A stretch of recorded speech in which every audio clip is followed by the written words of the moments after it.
Right, let's just start with the obvious, that balance is just a myth. Honestly, whoever came up with that word clearly didn't have clients, kids, dogs, or hormones. I'm Jules, I'm a brand designer and mentor, and I've been doing this design thing for a long time. 30 years now, which sounds so wild to even say it out loud.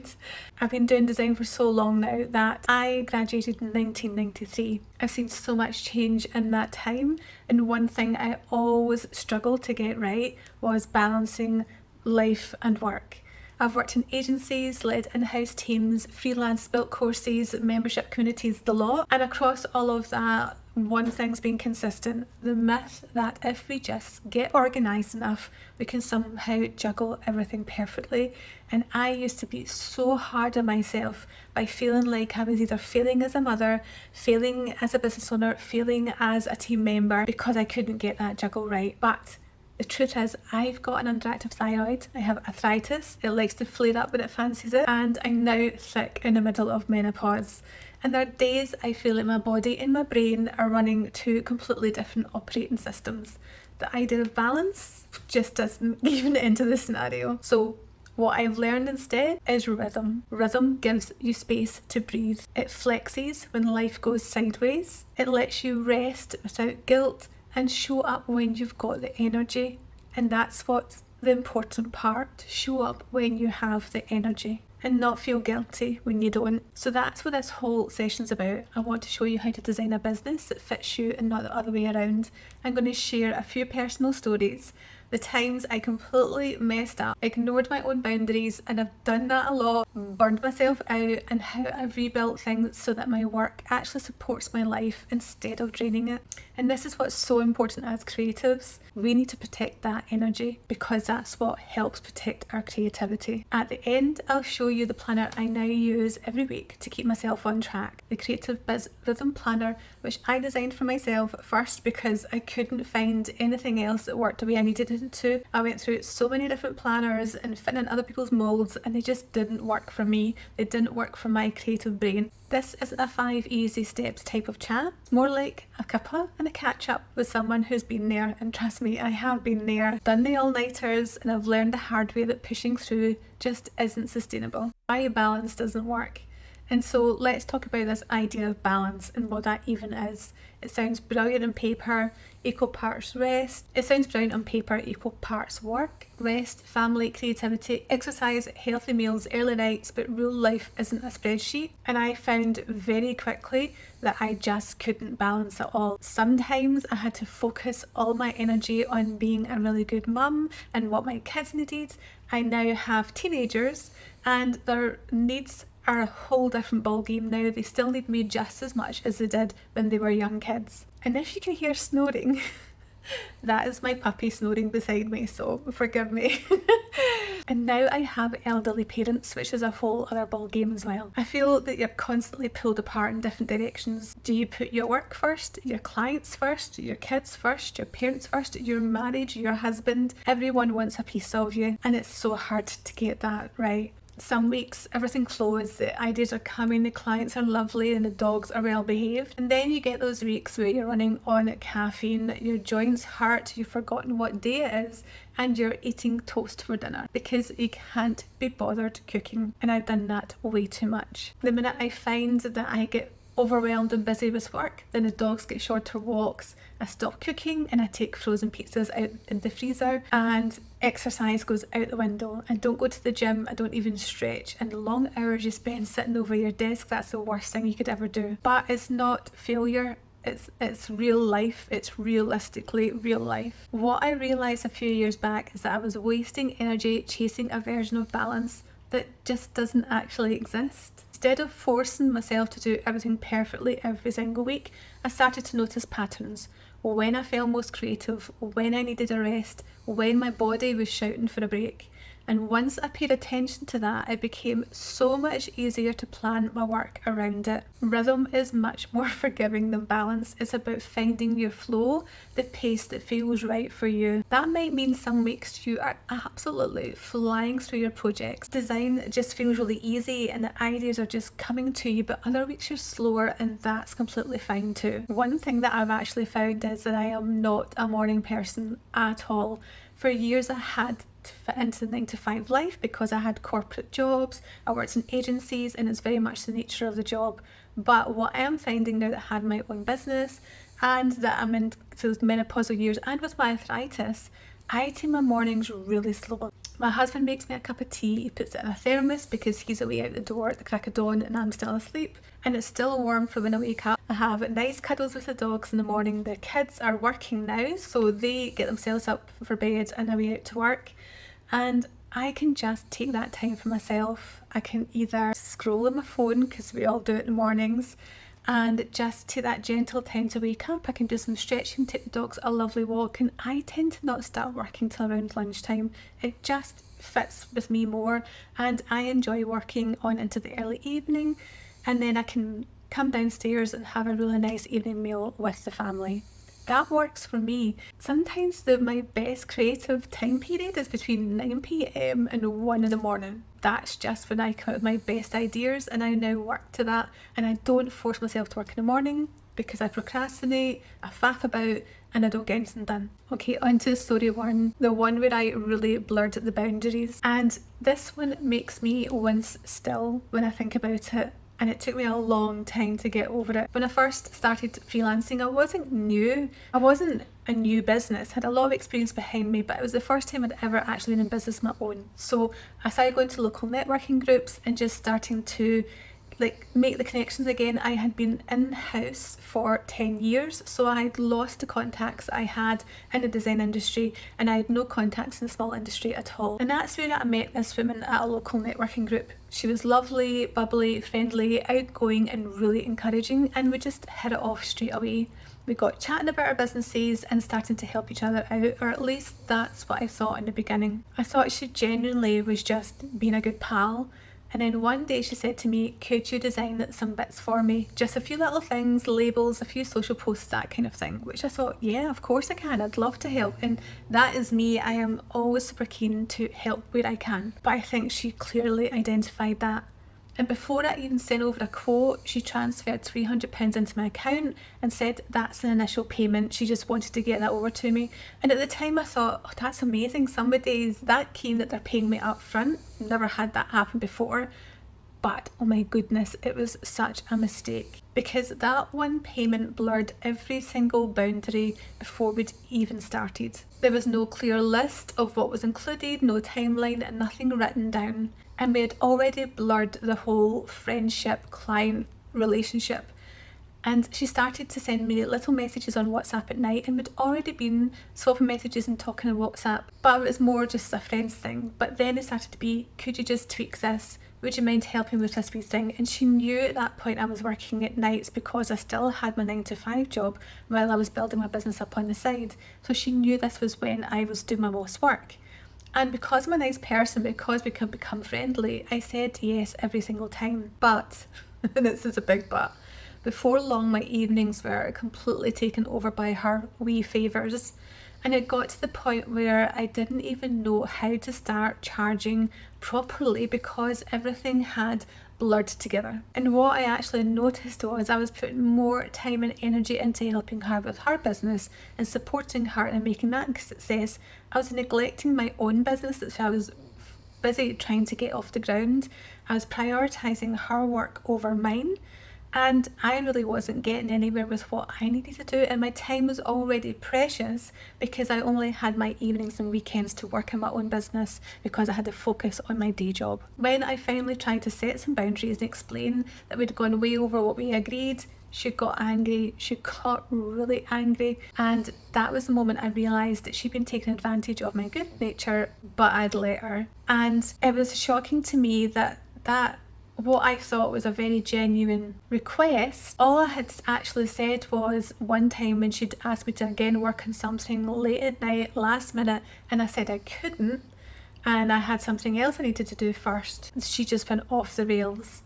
And boy, did I learn some big lessons from that. That if you don't set the rules early, you'll end up playing by someone else's.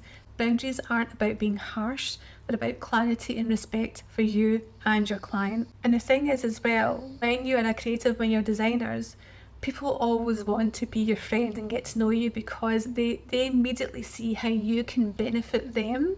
And that's been a really harsh lesson to learn, is I need to be really specific about when I decide to help out a friend when it is linked to design. And it made it really awkward for me after that, going to those same networking groups where she was, because she made it very clear that she didn't want to be my friend anymore. So not only had I lost a client, I'd also lost what I thought was a new friend, who at the time actually had quite a lot of sway and influence on that networking group that I just started to get to know. And I hate confrontation, and I actually did avoid going to any of the networking events for quite some months until I had built up a few more friendships outside of it, and then felt I could go back into that circle again. Now I don't start anything until the scope is crystal clear, the invoice is paid, and the communication boundaries are set. No WhatsApps, no wee favours, and definitely no surprise payments landing in my account before we've even agreed to the work. A kind of painful one, but actually I was quite glad that it happened right at the start of my freelancing and business journey, because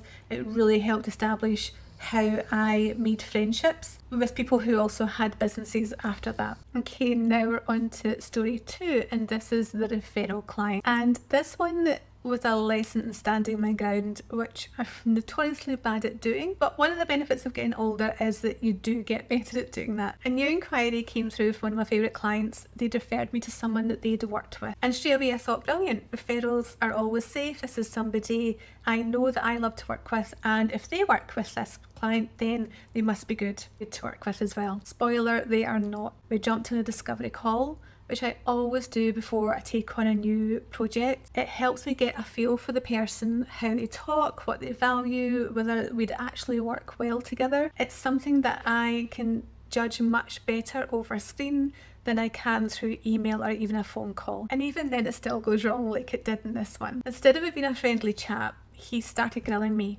And actually as well, he was a man, and I don't generally tend to work with men. I just made that personal choice. I prefer to work with female business owners. But again, because he's a referral, I thought he must be a good guy because my client is female and works well with them. So instead of being a friendly chat, he starts grilling me. It felt like an interview process. He starts asking me about my experience, what kind of brands I've worked with, whether I could handle a serious business. Whatever a serious business is, I don't know. But I'm sitting there thinking, hang on, I'm not applying for a job here. You came to me. You've been referred to me. My client has already explained to you how experienced I am and what my work is like. And then came all the classic red flag lines. We just need something simple. We already have a logo. Shouldn't take long. If I had £1 for every time I've heard those phrases, I could have retired years ago. And anyway, a few days later, he emails me late at night, because of course it's always late at night, and says that they've got this huge pitch in 2 days and need a presentation designed urgently. Now, I said yes, I could do this for him, but I would need to add a rush fee because it meant dropping everything for the next 2 days. He agreed instantly. He needed the help. He's a tech company, and this was software that he was pitching to a huge high street well-known brand, and I thought this would be a great one to help him out with. So he agreed instantly. I worked my backside off. I turned it around. He loved it, and they won the pitch. Then I sent the invoice, and suddenly he's like, your rate seems high for a freelancer. We'd pay similar at an agency. We didn't expect that because you're just a freelancer. And that's the words he used, you're just a freelancer. And I sat there staring at that email, absolutely raging. And I thought, you know what? You've got agency level work from someone with 30 years experience who worked all weekend to make you look good. And I've been that contact he'd have worked with in the agency.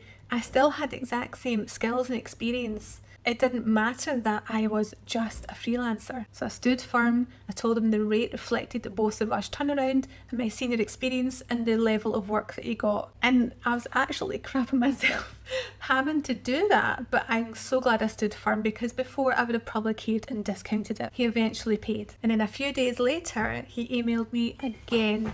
Now, I'd already priced as well a proposal to do their full branding as well, including strategy and including all the things they wanted to get done. And again, this was they were wanting it rush, but I was adamant that I wasn't dropping any of those stages.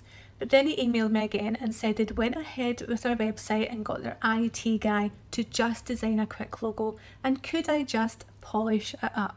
That made me so mad, because I realised that he just didn't respect the work that I was doing and the importance of getting his branding right, even though he was this huge start-up tech company and working with major clients. So this is where I politely declined working on the project. So this lesson was also a harsh one. If someone questions your value after you've already proved it, they're not your person. Referrals don't automatically mean a good fit, and we just need something simple is rarely ever simple.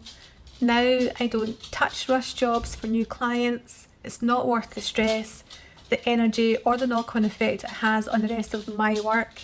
And I found that clients who start off wanting rush work will always want rush work, because it just becomes the norm for them, and that's never great for you in the long run either.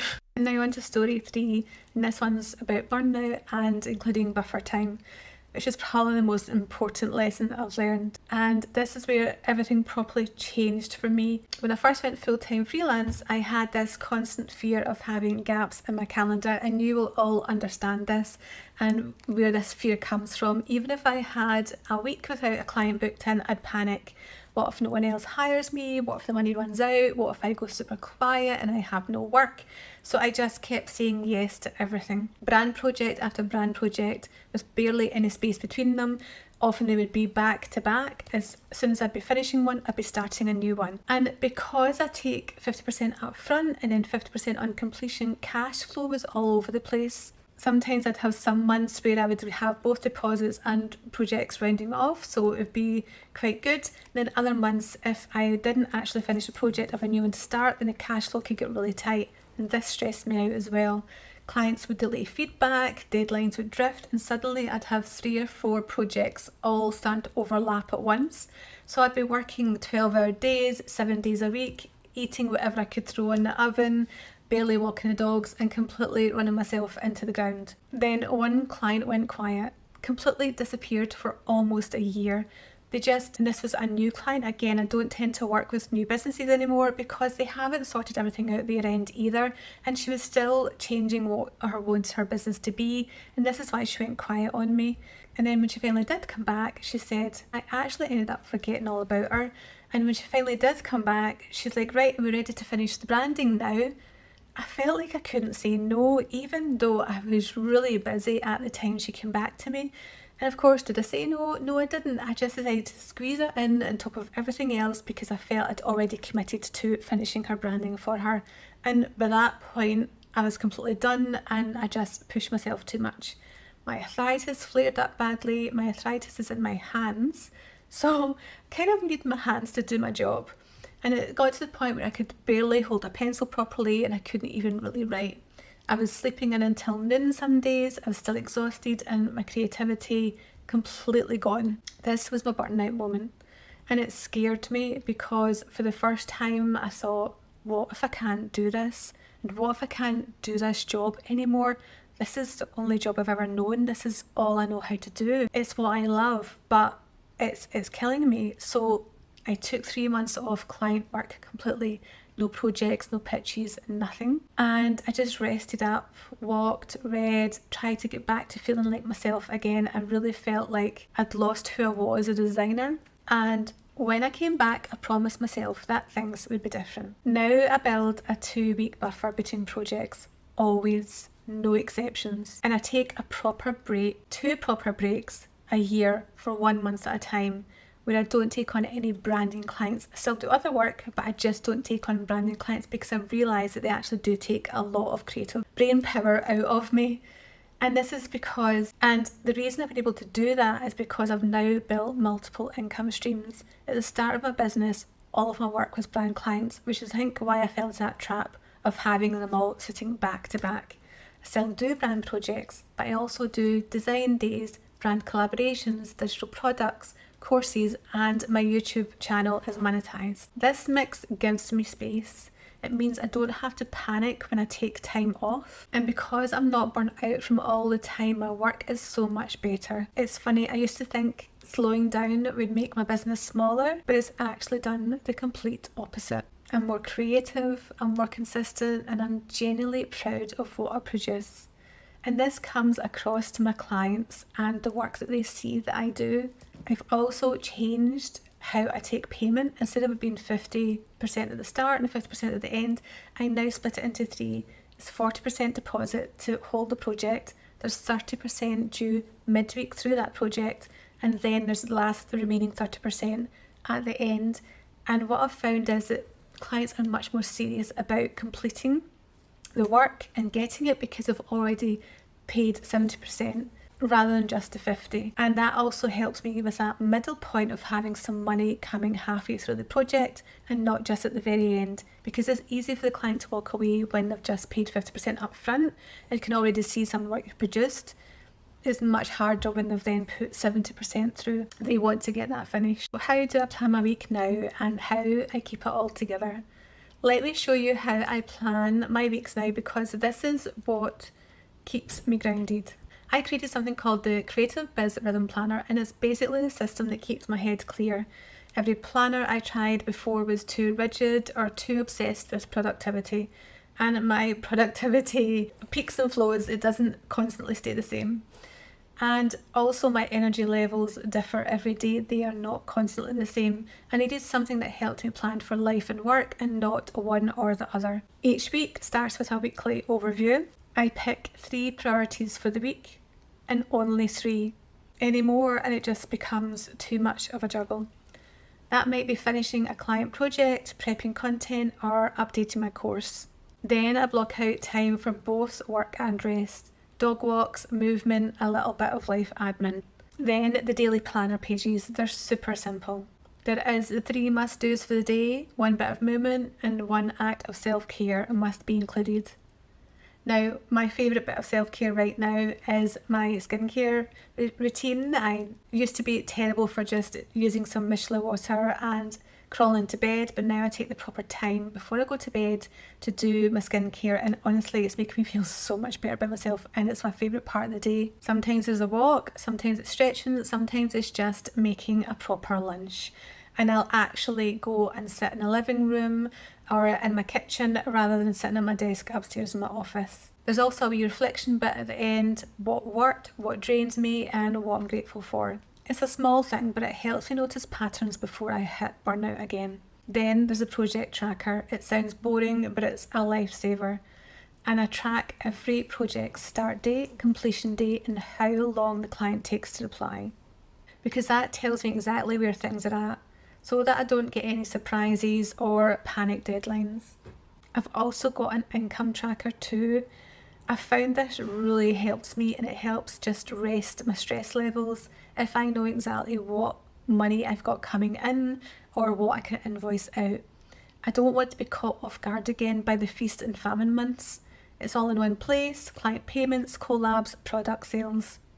And it gives me a really useful insight over my business. And then my favourite bit is the boundaries and rhythms page.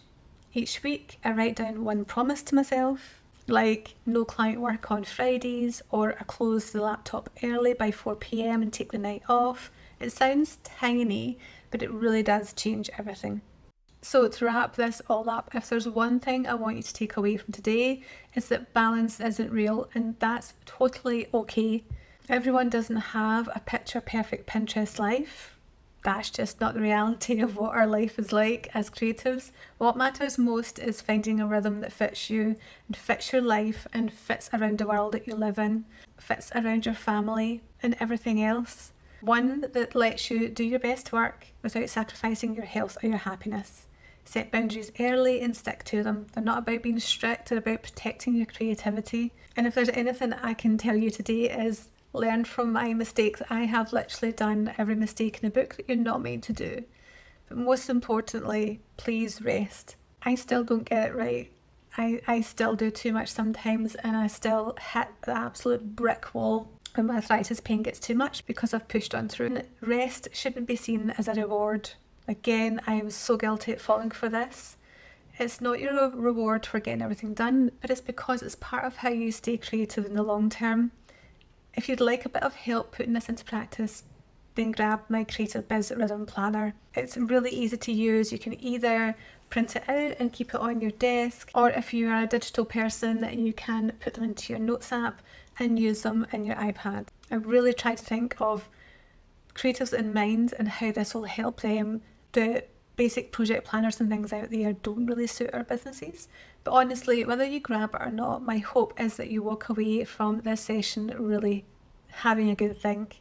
I can design my business around my life, not squeeze my life into my business, because this is how we get longevity as creatives and wanting to stay in the creative world. You're not behind, you're just building things differently. We don't all fit into a mould. Think how different we are with our own creative abilities we have to design a business that's as individual as us. So I hope you enjoyed the session, you got something from it. Any questions, please do let me know. I'd love to help. And thanks so much for spending this time with me.